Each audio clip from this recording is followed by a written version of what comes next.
It wasn't until after the fact that we were like, oh, we moved to Endor. That's a little bit on the nose. I can't believe my favorite sci-fi author lives on Endor.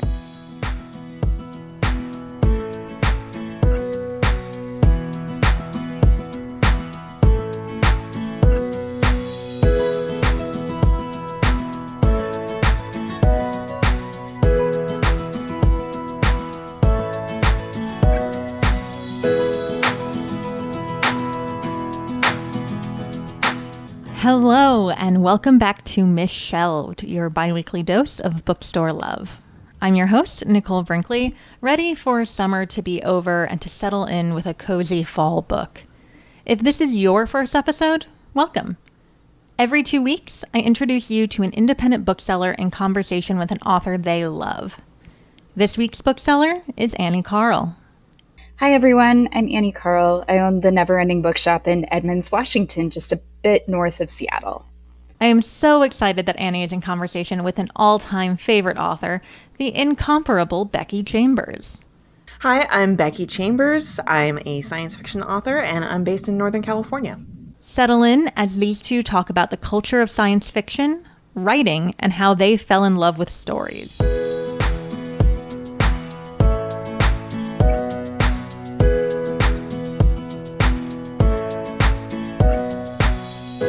Hi. Oh my gosh. Hi. How are you doing, Annie? How's it going? I'm doing very well, thank you. I won't lie, my palms are a little sweaty because I have loved you since A Long Way to a Small Angry Planet. So this is a really big deal for me.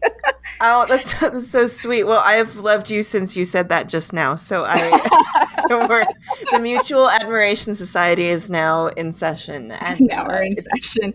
Yeah, exactly. I promise not to fangirl the whole time. But I am maybe tearing up just a little. That's okay. You know what? I'm a huge fan of just crying as a concept. So I have no problem with this. I encourage this wholeheartedly, in fact. So thank you very kindly. But I promise I'm not scary. How are things up there in Washington? How is it up there? Is it wet up there? It's been raining a lot where I am. Actually, it was rainy and windy, really windy yesterday. I was home actually for a mental health day, which was only my third mental health day in opening the store 6.5 years ago. So I could hear things hitting the roof of my house while I was home. And then I saw this tree branch go down on my car. It didn't do any damage, thank God. But I just replaced my windshield and it smacked into my windshield. And I was like, no, my brand new windshield. Don't do that. No. But today it is actually lovely and sunny and warm. How's the weather where you are? It's good. I'm in the rainforest part of California, so most of the state is a tinderbox, but there are some spots where we still have water. So I'm intimately familiar with branches falling on my house. My house is surrounded by redwoods, and yeah, it does tend to happen. But they are otherwise good company. They keep me very good company while I write and read and all those things. I've never been lucky enough to go to the redwoods. Are you in the part where they filmed Endor, Star Wars? I am. You are? Yes, I'm in Humboldt County, which is where they filmed Return of the Jedi. So, yes, I live on Endor. Was that purposeful? No, actually, it was just an incredible coincidence. I grew up down in Los Angeles and have just been trying to reach the reclusive hermit stage of my career as fast as humanly possible. So I've just been gradually pushing further and further north as I go along. And some years ago, through circumstances that would take far too long to explain, my wife and I decided we were tired of cities, and we got in the car and we drove until we found a place we liked, and then we moved there. And that was 6 years ago, so it's worked out. It's worked out really well. But yeah, and it wasn't until after the fact that we were like, oh, we moved to Endor. That's a little bit on the nose. I can't believe my favorite sci-fi author lives on Endor. The whole concept is just like, you know, the emoji where it's like the brain exploding. That's me right this very minute. I wanted to say a hello to you from someone that we have a mutual friendship with, and that is your cover designer for the Wayfarer series, Christopher Dahl. Oh my goodness. Yes. He had his bakery in Country Village, just about a mile north of my original location. And I happened to wander in there and see his sci-fi art. And we started talking, and he was like, well, yeah, I did all the covers for Becky Chambers. Do you know who that is? And I was like, do I know who that is? Oh my God. So I wound up bringing my copies of your books into his bakery and having him sign them all. Oh, that's fantastic. That's awesome. Oh, that's so wonderful. So for those listening, Christopher Dahl does wonderful space art, spaceships and planets and nebulae and all the rest of it. And back, God, ancient history now. This was 10 years ago. When I first self-published The Long Way to a Small Angry Planet, I hired Chris to do the cover art for it. I'm trying to remember how I found him. I was such a baby at that point. I think it was just like Googling, spaceship cover art, just trying to find people who would do, I had no idea how any of it worked, but I found him, I think, on a forum somewhere and shot him an email, and he did just the most wonderful art of the Wayfarer, of the setting of the book. And he sent me all sorts of mock-up sketches, and it was just wonderful. I was really, really lucky to find him. And then I was so happy because, when you get traditionally published, cover art is largely out of your hands. Like, you get approval over it. If you really hate something, you can say so. But, that's done through the art department at the publishing house. And Harper Voyager, my U.S. publishers, decided to stick with Christopher Dahl. And I didn't know they were going to until I saw the artwork. And I was so excited they kept him on, brought him back. It's so cool. Yeah, I'm so glad for him. His art is gorgeous. He also did my son's 5th birthday cake because, he still has his bakery. So yes, he did an Octonaut's birthday cake for my kiddo last year. Fantastic. He was kind enough some years ago. He sent me some prints of the spaceship art he did for me, and I have them here in my office. But he included some absolutely delightful baked goods in the package as well. So, yay! Wow, small world. That's very fantastic. Small world. Yeah, no, his baked goods are so delicious. For all of you who are listening to this, hit up Dollhouse Bakery. They're online now, and if you're in the Seattle area, he does a lot of the local farmers markets in the summertime. So he is around, and he also does art classes online and live streaming of his art, which I think is just the coolest. I also wanted to share that he is going to be doing the cover art for my first novella that's coming out in October. So yes, that's so exciting. Tell me about your novella. That's so exciting. Congratulations. Well, I am a high-functioning physically disabled woman. I was born with a rare spinal birth defect in 1984. And I'm also a cancer survivor, hence the fancy haircut that kind of matches yours. I had radiation therapy on a metastasized skull tumor, so all of the hair on the top of my head doesn't grow anymore. So I just shave it all down because otherwise I start looking like Donald Trump. And oh God, who wants to look like that? So I have been a disabled advocate, disability advocate in my adulthood. And adulthood really started for me around 30. And I'm 38 now. And I read a lot of science fiction, obviously, and fantasy. And it's a big part of the shop that I run, which is a feminist activist genre-specific bookstore. And I just wasn't seeing any like hard sci-fi with disabled people in it because, much like Star Trek with phasers, which are devices that can not phasers, tricorders that can heal kind of anything. And so I had written a zine published by Microcosm Publishing called My Tropey Life, How Pop Culture Stereotypes Make Disabled Lives Harder. And that's really my focus, is positive representation in fiction, TV, and movies. And so I had written this novella in 2017 about a woman who finds herself in the future, and she's disabled and she's been in stasis for centuries. And she was kidnapped in the not too distant future from now and wakes up, doesn't know where she is, and really is panicking. And they need her because it's a first contact situation. and her body is such that she will be able to communicate with the aliens Oh, and cool. without dying. And that's kind Yeah. of what I'm going to leave you with. That's my little tidbit. That's my pitch. Yeah.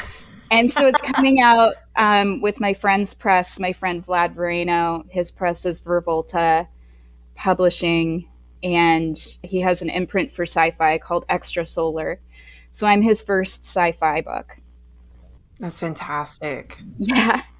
I'm a little weirdly, like, very giddy about it. I can't believe this is happening because I've been a bookseller for 23 years since I was a teenager, and I always thought, well, maybe someday. But I just love reading books. I don't really need to be involved in that. And then I started getting involved in writing them too.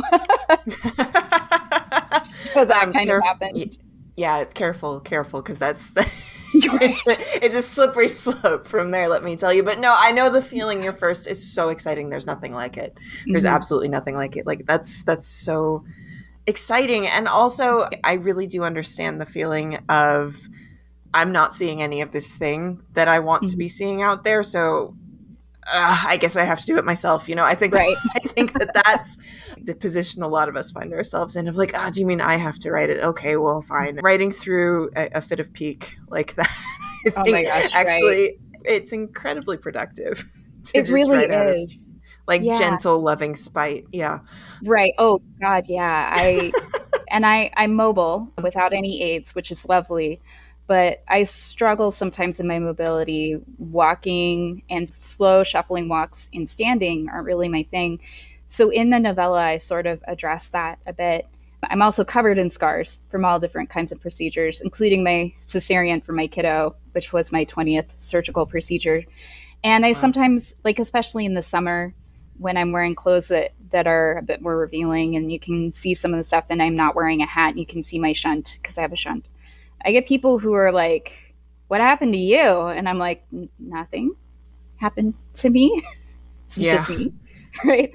And it was written kind of as a response to, I mean, like, even in Star Wars, again, in Empire Strikes Back, which is the second movie in the original trilogy, Luke Skywalker, who's one of our main protagonists, is healed in a Bacta tank after being attacked by an ice monster on Hoth.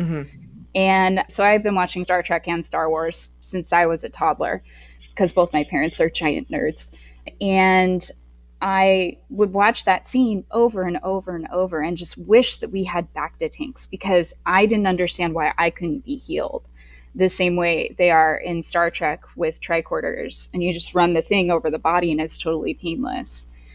And why I couldn't just hang out in a tank for a while, which now I'm extremely claustrophobic and I understand that about myself. So hanging out in a Bacta tank would be the worst thing, like, ever. So. Yeah, no, I understand the feeling. My wife and I, we're both huge.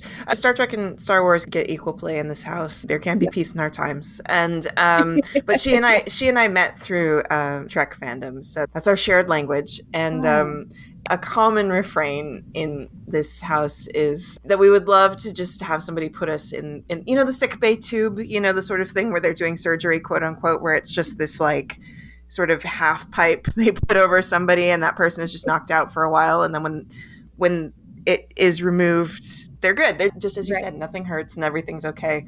And I long for a medical tricorder. I would love to just sit there and just have somebody be like, here's a nice clean list of everything. Oh my gosh. And we're gonna fix it for you in 2 seconds, and then it's all good. Who are in the disabled community, who struggle with doctor's appointments, wish for that. Who can just go in and say, run the thing over me and tell me what's going on and how we fix it, instead of having the disbelieving doctors and medical professionals. Anyway, I will get off my high horse about that. I can go on for ages about that. No, it's good. It's good. And it is something important to me in my work as well, is to include different kinds of bodies, different kinds of brains in there because I'm not sure that most people do fit the standard template. I'm not sure there is a standard template of human physiology. And so I agree with you. I think sci-fi can do a lot better on that front, not just in, I think there's a big difference between, I don't want to hurt and all bodies should be the same. Or all brains should be the same. Do you know what I mean? There's an enormous difference. Yeah. And I think that's the thing. Like, yeah, I would love to get the medical tricorder, but there are also things about the way my brain works and the way my body works where I'm like, you know what? You can leave that. Actually, that one I'd keep. And I think it's important to show futures in which it's not all just the like shiny, perfect, fresh out of the box default model human. It's like, no, there is space here for all kinds of bodies, all kinds of brains, because I mean, how it would be just boring and tragic if there weren't, I think. And that reframing, I think, is really vital to any conversations we're having about futures that are futures we're supposed to aim for or aspire to or want to feel a part of. I think that's a missing piece for sure. You might really be interested in the other project I'm working on right now, because like you said, you write one book and they're like potato chips. You can't have just one, or tattoos. You can't have just one. It's true. I'm getting another next week. So, I'm jealous. What are you getting? I'm getting an astronaut on my forearm. I got a knight on my right arm last month, and it is now healed, and so I'm getting an astronaut on the other. And, that is so cool. Very excited. Very excited. I love that. Yeah. My friend and I for Christmas last year got our second matching tattoo. We've been besties since we were children.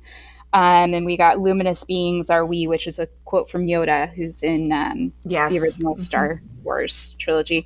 And I am already thinking about, what am I going to do with my other arm? Anyway, so I have this really cool project that's coming out next year with Forest Avenue Press, and they're based out of Portland, Oregon. And it doesn't have a title yet, but it is 33 disabled authors writing science fiction and fantasy. And I'm editing it. I approached Laura Stanfill, who's the publisher. She and I have been friends for years now, and said, would you be interested in publishing something like this? Because she had just done Dispatches from Inares, which is a tribute to Ursula K. Le Guin. And I had read an early copy of that, and it got me thinking, would she be interested in an anthology written by disabled people that's sci-fi fantasy with positive disabled representation? And she launched herself practically off her seat during that Zoom meeting. It was like, yes, let's do it. So I'm in the midst of editing right now. We have some big authors attached to it. Nicola Griffith is writing the foreword and has a reprint, and Nisi Shawl has a reprint in it as well. And some other really fantastic authors. I won't spoil the surprise, but I'm so going back to that theme, I'm kind of addicted now to this idea of, what do disabilities look like in worlds where you can say a magic spell and heal someone, or wave a tricorder over them and heal them? So that theme is lodged in my brainstem. Right. And I think what it comes down to is how we define healing, right? Okay. And I think that largely has to come from the individual, and I think that's when we're talking about how disability, honestly, just medicine in general, is treated in science fiction. As with so many things, we have this concept of just broad strokes, everything's going to be fixed and it's all going to be fine. And this is the one size fits all that works for everybody. It's that doesn't work for anything. It doesn't matter whether we're talking about bodies. It doesn't matter whether we're talking about society or just what kind of house you want to live in. I think that the idea of, one day we're going to figure it out. We're going to iron out all the kinks in the plan for the future, and it will work for everyone. No, humanity is far too messy for that. Far too messy, and as we should be, because that's what makes things interesting. That's where we get good stories. The anthology you're talking about, I love anthologies like that, because if you gather a bunch of people who on the surface, we all fit into X demographic, whatever it might be, but then you look at the stories we're all telling, you see so quickly that this is not a monoculture.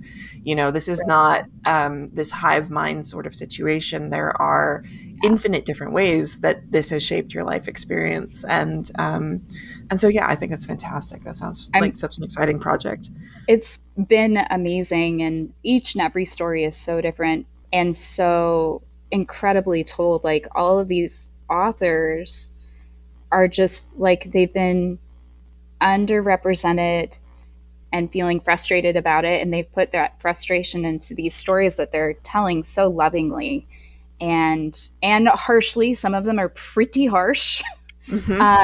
I would say the theme for the overall anthology, though, and I'm going to try to work this into the title somehow, is whimsy. They're very whimsical.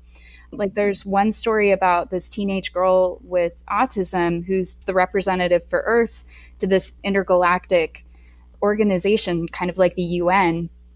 And the whole story is her being dressed by the world's finest fashion designers for a gala. And they can't figure out how to include all of humanity into one dress. And she's like giving suggestions and everything. And it's so fantastic.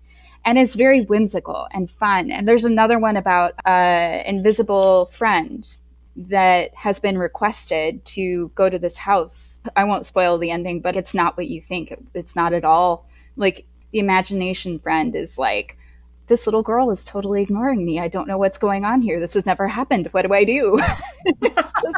It's so cute and whimsical. And I'm really grateful to have that in there, along with some of those stories that are not quite so whimsical, because it adds a layer of lightheartedness. Because being disabled, a lot of people are like, oh, I'm so sorry for you. And I'm like, my life is not doom and gloom all the time. Right. Thanks very much. I'm actually a pretty whimsical, fun person most of the time. And so a lot of people view the disabled community as, oh, I'm so sorry. Like, they're sorry for your loss. And it's like, loss of what? I'm a human hanging out. And yeah, some points are challenging, but that's what it is for everyone, not just me. So, so I'm really excited to have all these fantastic, like, whimsical stories that are playing in with more serious, because we like serious too. Right. Yeah. I mean, this is what I love so much about, I mean, I'm sure you could apply this to every genre, but, I'm in my own little bubble. But it's one of the things I love so much about science fiction is that often when I'm getting interviewed about my work or in conversations about my work, etc., I do make a point of writing things that lean towards the optimistic or the hopeful. I wouldn't go so far to say as they're utopian necessarily. I do intentionally bake a lot of flaws and a lot of messy things in there. But my aim generally with what I work is I want this to feel like a future that you can be part of, a future you want to inhabit, that you feel safe in.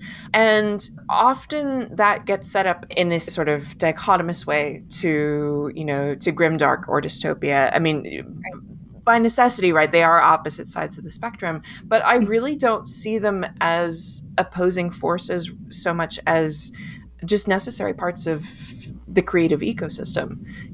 Sometimes you need to write a story that's angry and that's furious and that's scary. Sometimes the way you deal with fear and pain is just by leaning into that and just bleeding it all out on the page. And sometimes the way you deal with it is by saying, I think the world can be better. Yes. I honestly, like, a lot of my stories come from a place where I'm mad, from a place where I'm tired and I'm exhausted and I just need, I write the stories that I want to be told in those moments. That's the approach I take in my work, but I don't see that as, again, there is no one size fits all. Sometimes you need something that is just raw and mean, and sometimes you just need to go curl up somewhere safe. Like, you need both. And I think that that's what's wonderful about our genre. And especially right now, there's such an incredible spread of new works coming out now. I am loving so much of it. Oh my God, just so many different voices and so many different perspectives. And I really feel like it's just turned into just the most wonderful smorgasbord of stories. There's something for everyone. It's so incredible. So like I said earlier, my bookstore is a feminist activist genre store, which means 95% of my stock is written by not cishet white men, and especially in sci-fi, fantasy, and mystery, where that lens still is very strong. And I have had some pushback from some older members of my community that, no, I don't have James Patterson, as awesome as he is for indie bookstores and booksellers. Nope, I will order almost anything you want. I refuse to order books that encourage violence against minorities or are hateful towards minorities. Being a minority myself, I will not do that or spread misinformation. But mostly my community is really great and doesn't usually ask for that kind of stuff. But sci-fi and fantasy especially has been so fun to curate with these new voices, especially like Harper Voyager, Saga, and Tor.com are publishing all of these incredible LGBTQ, BIPOC, disabled, API authors, female authors even, and that is who I stalk. That is what I want in my store. I also go to small presses to look for like the next up and coming authors or the authors who are happy being at small presses. And so I am constantly on the lookout for like the next cool thing that I can have in my store that maybe the other 35 stores in the Seattle area don't have. And that I feel like makes my little 1,200 square foot shop more unique, because I'm really leaning in, like you said, I'm really leaning into those stories that are different, that are not the military cishet white guy. Although I do have John Scalzi in my store because he's a raging feminist and I adore him. And this is, I mean, I'm preaching to the choir here, but like this is exactly why indie shops are so important, because you can cater to a particular flavor or a particular niche or whatever it is. You know, I love bookstores where it's like you go here for this particular thing. You know, it's right. Such a more curated experience. Like, no disrespect to folks who buy books, you know, just online. Get books however you're going to get books. Like, if that is how you can get books, do it. But God, there's nothing like walking into a bookshop and just being able to bend the ear of somebody who is really going to find you a good fit. It's like getting, I don't know, I've never actually had clothes tailored, so I can't actually draw that comparison. But that's what it's like, you know, when you go into a shop and can talk to somebody who has actually had their hands on the books, and especially when you go back then and say, oh, what else you got? I mean, that's where it's at. Always encourage readers to come back and tell. I'm like, even if you hate it, even though I said I love this book, please come back and tell me, because then the next time you come in, I'll have different ideas for you. I can't tell you how many copies I've sold The Galaxy and the Ground Within, because the sci-fi readers come in and they're like, I'm looking for something new and I want hard sci-fi and I want aliens and ray guns and the whole thing. And I'm like, there are no humans in this book. There's just aliens. And they're like, really? And I'm like, yes. Have you not heard of this book before? Have you not heard of Becky Chambers before? You are one of my favorite people to hand sell because your stories are so unusual and unique. And I've read a lot in the sci-fi fantasy genre. Like I said, my parents are both nerds. And so growing up, I formed my reading habits on all of the classics because that's what my mom and dad had in the basement on the bookshelves there. And so I was reading like Dune, Stranger in a Strange Land, Isaac Asimov, all of the Isaac Asimov. I love Isaac Asimov. Ray Bradbury. I have my dad's copy from 1969 of The Last Unicorn. Like all of these just fantastic books.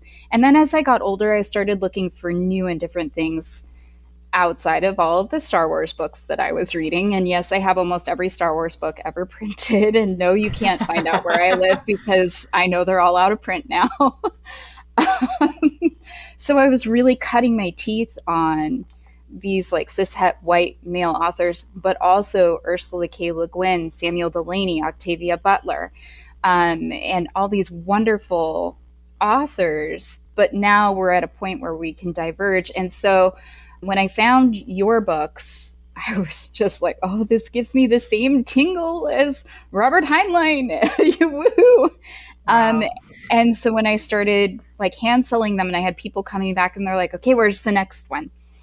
And I'm like, okay, well, the next one's not out yet, but here, let's try this other book by L. Penelope. You're looking for a little more romantic? Let's try that. And just hitting the different sci-fi and fantasy that's not the cishet white male gaze or lens has just been so much joy in that for me.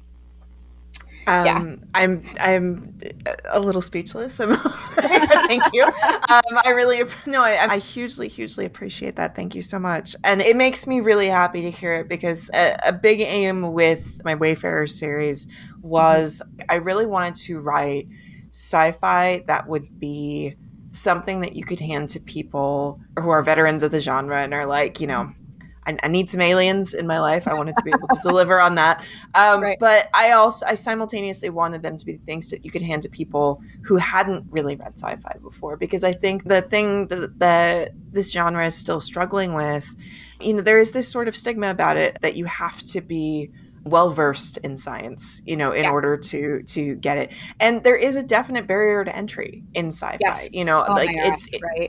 There are books that I adore that I would not hand to someone as your introductory welcome to the genre. Here's this incredibly dense, weird thing that's going to scare you off of it. But yeah, so what I wanted to do with Wayfarers was to have it be something of like, look, if this has scared you off before, let me teach you about wormholes, but I'm going to do it with a bowl of oatmeal. Or I'm not actually going to, I'm not going to explain to you how the engines on this ship work, because none of these characters would know how the engines on this ship work, and you just need to worry about them. You don't need to worry about, the blueprints. That said, I want there to still be like good, nutritious sci-fi. I want it to be a full meal. Oh, I need that tattooed on me somewhere. Good, nutritious sci-fi. Yeah. I attended a bookseller presentation with you and a bunch of other sci-fi and fantasy authors, and all I remember is you and TJ Klune were the two that were there. Yeah. It was ages ago, and my brain is very foggy after 2 years of pandemicking. But at some point you were like, if you're looking for a big crunchy plot, you should look at other books. And I was like, I need that tattooed on me. So keep saying things that I'm like, I need that on a t-shirt. I need that tattooed somewhere. I will be the first person. I will be the first person to tell you, if you want a big crunchy plot, I'm not your girl. There, and that's okay. It goes back to the whole theme, the recurrent theme of this podcast here today, which is there is no one size fits all. No. I write a particular flavor, and it is not everybody's flavor, and it shouldn't be, because there's so many flavors of books, and that's what's delightful. Yeah, I love that you use food metaphors for everything. It makes me hungry, and it makes me so happy at the same time as a foodie. Food is, first of all, something I just really enjoy writing about, but it is one of those little things. I had a bone to pick with the sci-fi I grew up on. I'm like, I don't want to live in a future with protein cubes. Oh my God, no. I don't want just this sort of, nebulous green slime in a cup that is going to, nobody wants Soylent. If you're lucky enough to go to talk to an astronaut, which I have done on a few occasions, and that's always amazing. Fabulous. But if you go to a public talk with an astronaut, let's say, the same 3 questions always come up, no matter the age of the group or anything. It's always, how do you sleep? What do you eat? And how do you go to the bathroom in space? And the thing of it is, these are the things we want to know because they are the most relatable stuff, right? Yes. Like when we travel, that's essentially what you're looking at when you go online and you look for a hotel and you're looking at the restaurants in the area. Where am I going to sleep? Where am I going to be able to clean up? What am I going to eat while I'm there? Right? Yep. Those are the things you need in order to feel safe in a new place. Super basic stuff. Yeah. So food, along with, I take a lot of time in my books as well to describe living space and sort of, the environment that they're in, because you are taking a trip with me, right? We are going on a little vacation together, and I want you to know. I want to live in your books. Yeah. I just want to crawl into them, which is why I named my store the Neverending Bookshop, because the never-ending story, he goes into the book at one point, and enacts change there. And I just love that. And I like every time I read one of your books for the first time, I was like, can I please just crawl in there with Kizzy and just hang out with Kizzy and like eat some of the fire shrimp? I want to do that, please. Let me do that. Because your worlds and your characters and the food, even Dr. Chef, oh my gosh. I just wanted to hang out with Dr. Chef and have them feed me a meal and just kind of hang out. Yeah, thank you. I too would like to hang out with Dr. Chef very much. I actually have a little Dr. Chef right here on my desk in front of me that my wife made for me out of clay many years ago. I can safely say that Dr. Chef would be more than happy to fix you a cup of tea and a snack. Every time I reread Long Way to a Small Angry Planet, I picture Dr. Chef as the alien from Stitch who created Stitch, Lilo and Stitch, like the evil mad scientist. Like that is who I pictured as Dr. Chef because of the multiple limbs. And I just like, I have this cartoon image of Dr. Chef. But I always thought that character, well, an evil mad scientist in Lilo and Stitch, I thought he was so sweet and squishy looking. I wanted to give him a hug. I love a squishy alien. I love a squishy alien. I put my stamp of approval on that. That is different than Dr. Chef in my head. But this is what I love so much about when people send me fan art of my aliens is some of them I look at it and I'm like, get out of my brain. This is uncanny. Like, how did you do this? But a lot of them, people just go off in wild directions with it. And I love that because that's how it should be with aliens. You know, I have given you these broad strokes, sort of, you know, these general morphological things, and the things that people come up with is just wonderful to me. I love that there are dozens of different Dr. Chefs that exist out there, and there are dozens of different Sissixes and Pays and whatnot. I come from a theater background, and so for me, you know, you can have the same script. If you're doing, let's say, Hamlet or something, it's going to be a different Hamlet every single time you put it on, right? Like it's never going to look the same. And that's how I feel when people send me fan art. I'm just like, yes, that's it. That's awesome. Yeah, I can't draw, so I will never send you fan art because it would be a stick figure of Dr. Chef. I love stick figures too. Big fan. Anyway, I think that's what we have time for today. Thank you, Becky. Oh, thank you, Annie. This has been an absolute delight, and best of luck with your novella and with the anthology and your shop. I hope your shop continues to thrive, and maybe one day I'll be able to come visit if I'm in the. Oh my God, I would probably puddle into the floor like a little Annie puddle if you came into the store, and then you'd have to pick me back up again, and then we would hug it out. We would absolutely hug it out. I'm a hugger for sure. Me too. Yep. You'd have to hold me up a little bit. My balance is not so great, but that's all right. We'll manage. All right. Well, so as far as where to find me online, I am not on social media, so I will make it very easy. You can find me on my website, otherscribbles.com. I have a newsletter that goes out very occasionally when I have an upcoming launch or event or whatnot. And that's it. Otherwise, as I said, reclusive hermit in the woods. I would love to be a reclusive hermit. My husband and son, however, in my store keep me in the public. You can find me at the shop website, which is theneverendingbookshop.com. I have all my social media handles for the store there. I don't yet have an author website, though I have a friend who's working on it. But my email for the store is on there. And if you, the listener, happen to send me an email at the store's email address, which is theneverendingbookshop@gmail.com, I will respond to it and give you all the subsequent author information about me. All right. Well, Annie, thank you so much. This has been an absolute delight. Thank you, Becky. Oh my gosh, my palms are not sweating anymore, and I'm really looking forward to meeting you in person. Did I turn out to not be scary? Was I accurate? I think you're the nicest person ever, and I already knew that. But I am intimidated by people that I really respect because I don't want to make an idiot of myself. I don't want to say something weird. You said nothing weird. This is my solemn vow. And to everyone listening, thank you so much for hanging out with us today. Yes. Thank you for joining us. Thank you so much to Annie and Becky for taking the time. Join us for Kelly Yang and Nicole Lintemuth from Betty's Pages, who I might have hinted at were this week, but, you know, schedules are hard and your girl makes typos. If you enjoyed this episode, make sure to shop at Neverending Bookshop. You can also follow us at Misshelved Pod on Twitter and Instagram. And as this is our last season, at least for now, if you want more independent bookstore love in podcast form, why not check out Bookstore Explorer? Much like Misshelved, it features the behind the scenes of various bookstores around the country. It's lovely. We'll see you again in 2 weeks. Until then, happy reading.